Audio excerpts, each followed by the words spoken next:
Right, we are here at Westival with Westival's own Mr. West, Joe here.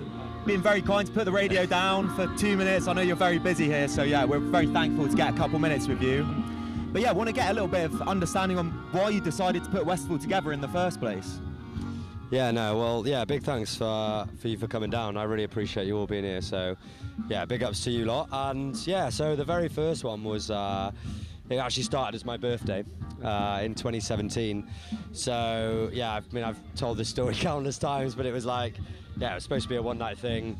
Ended up as a three-day bender. And yeah, it's only about 150 people there. And yeah, I loved it. I'd never done an event really before, at least of that size, and I wanted to go again. And yeah, everyone who came in the area said, oh, it was so good and we loved it and wanted us to go again. And yeah, it was kind of, yeah, felt a bit inspired, and I felt like it's definitely something that we could do with down here. There's not really anything like this in the area. So it's not even like, oh, I saw a gap in the market. It's like I wanted to do the event because I like organising and I want to give opportunities to other people. So yeah, it's a lot of that really, and yeah, just the love for the music and organising an event really. Yeah, awesome stuff. Have you been on the same site since 2017 then, since it began? So the first one was in a place called Loreni. So I actually started it with another person called Jacob Dent.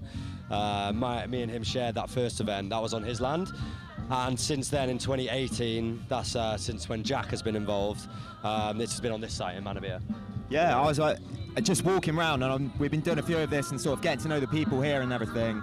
And one thing that really comes through is sort of the connection to the local area, to Menorby, as you say, and Pembrokeshire. Manabia. Sorry, apologies. No, it's a classic. It's a classic. I got the French pronunciation going on there. But like, how have you kept it so sort of local and so within the area, and sort of kept sort of, I guess, the blueprint of what the place is, and added that to the festival? So yeah, I think like obviously where we are, being so close to the beach, being in Pembrokeshire National Park, it's obviously an amazing place to be based, and to not make it feel so local, I think would be, you know, criminal. It's like there's so many good artists, so many good DJs, so many good traders, so many good businesses in Pembrokeshire. So for us to be able to work with them and collaborate is, yeah, it's amazing really. And like, you know, we've got Tenby Brewing doing all our beer, you know, we've got local traders, we've got local artists and DJs and live bands that we can give slots to, and you know, some people that have probably never played even a gig or at a festival before, the fact we can give them an opportunity and yeah, help bring everyone together. And I think this year, like, DJs, artists, like, I think there's probably about 2/3 are probably from the area, which is massive. Like, it's really cool to be able to work with that many people in the area. So yeah, it's just, yeah, it feels really cool, and it's nice. Like, everyone wants to be involved. You know, a lot of people are happy to come and help out, which has been huge for us. You know, and as a lot of people say, we literally wouldn't be able to do the event without the support of everyone else. Yeah, so obviously massive thanks really to all the locals really who want to get involved and who are happy just to help out really for nothing, which is huge. Yeah, definitely, and I guess projects like this aren't possible without sort of the help of other people like that. Have you got sort of anyone in particular who's inspired you or who's helped put this festival together over the years that you've sort of been like major influences on sort of shaping it? So in terms of like shaping the event, I guess probably other events I've been to.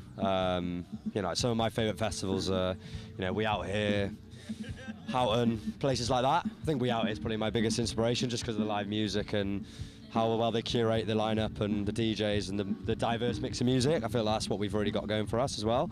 But in terms of like support, and just simply not being able to do the event without those people being involved, it's like my family really. Yeah, like my mum's run the bar like over the years. My dad's a carpenter, he's helped build all the stages, does all the site management. Like we literally could not do it without my mum and dad being involved.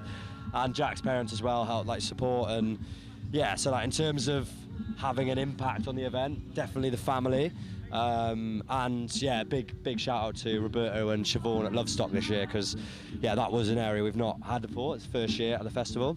And yeah, they did a festival wedding last year called Lovestock, and they've brought it all to the festival. And yeah, the amount of people that have pulled in and volunteers that have helped set that up is crazy. So yeah. Yeah, we've been spending a lot of time at that Lovestock area. I think it's like an amazing addition to the festival. I think last time I was here, I think was a couple years ago, and even since then, it's just grown in scale massively. And I think, yeah, the Lovestock area is a great addition.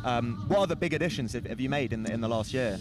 So in the last year, there's been quite a lot of switch-ups, really. So the grid isn't here anymore. I feel like the grid was good. Like, it was great on its day. Like, you know, some people like Keep Hush were there in 2022. You know, we've had a Loca playing there who's obviously local. Like, it definitely served its purpose, but I feel like we've got Botanica, which is like kind of similar, does the house, does the garage. And I feel like we've still got the ravey music in Lovestock in the rave cave at night, if you found that yet. But a few little secret stages there. Yeah.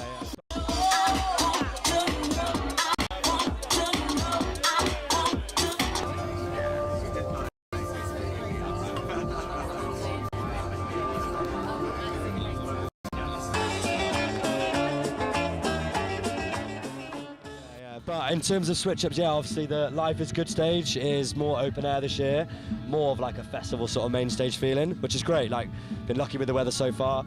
Touch wood, if that's wood, but yeah, lucky that we're in the sunshine and bands are playing. I think it's like that's something that's a massive addition this year. Obviously, Breakout Gallery just gets bigger every year, so that's the one just over there.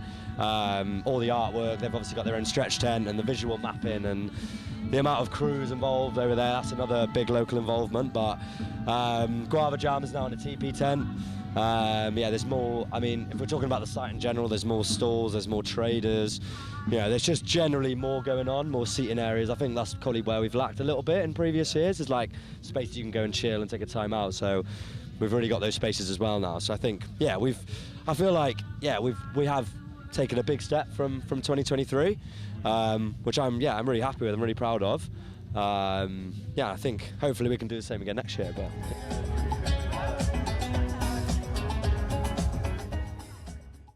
one thing I've really noticed about this festival is sort of how you guys have built it year upon year, like started from humble beginnings. I think you mentioned 150-person birthday party to begin with, and sort of built it all very organically to what it is now. Can you touch on sort of any of the struggles of that, of managing a festival like that and trying to grow it organically? Yeah, it's tough. Like and especially now the way with ticket buying is like people leave there buying their tickets till the very last minute, and it makes it so hard for small festivals like us that don't have massive amounts of cash coming in to pay for things, because we kind of rely on tickets to cover a lot of the costs. So it's hard when people aren't buying their tickets till the last minute. But yeah, every year we're trying to grow a little bit. We're trying to grow a little bit each year, which we have done. I feel like this is our biggest year, which is great. But yeah, it's so tough. Like financially, you're seeing festivals, like I think it's been over 40 festivals now cancelled this year, independent ones. Obviously Eldorado's just cancelled. There's been Nostock's the last every year.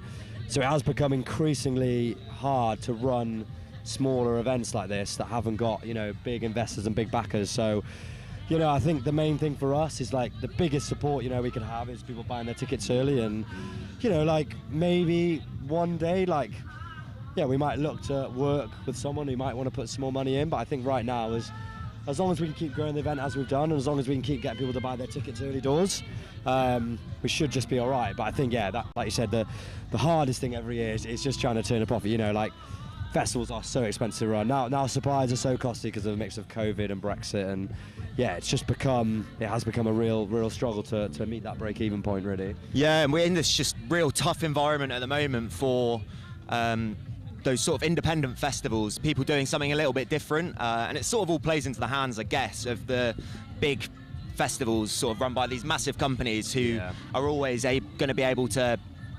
take the brunt of financial hits and things like this. And I think what we're sort of looking at is the monopolisation of music festivals, and I guess they're sort of edging spaces like this out. And I just wanted to get your view on that, and sort of why is it so important to keep spaces like this, independent spaces, and have a variety of music festivals rather than just some big players? Why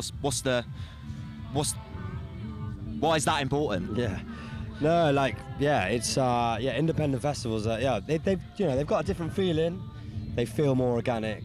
I feel like they're my favourite events to go to in general. But they are so important. Like I mentioned before, not half the acts, but a good amount of the acts playing here this weekend will have never played a festival, will never have played, maybe even played a gig before. So other independent festivals that can give opportunities to young artists and give opportunities to smaller businesses that might not have got a look in elsewhere is huge. And I feel like obviously some of the bigger, more corporate festivals will just be working with the major artists. You know, if you haven't got these smaller venues and smaller festivals giving the opportunities to those younger DJs, inspiring DJs, and like small bands and stuff, it's like you're never going to get that next generation of artists coming through. So it's huge, you know, it's massive. I think that's why they're looking at the ticket levy on the larger arenas now, and yeah, like big ups to AIF who are doing some huge work.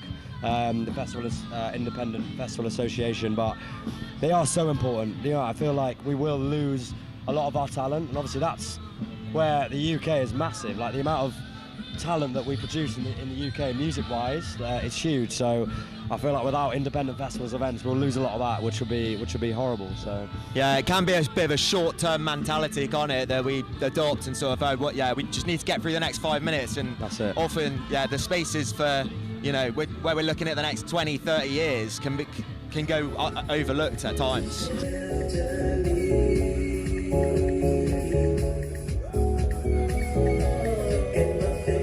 Thank you very much for having us here. It's a beautiful location, a beautiful area, and a beautiful festival as well. So much thought and effort's gone into it. So yeah, we're very blessed to be here. Thank you very much, Joe. No, thanks for having me, and yeah, I hope you enjoy the rest of your weekend. Cheers.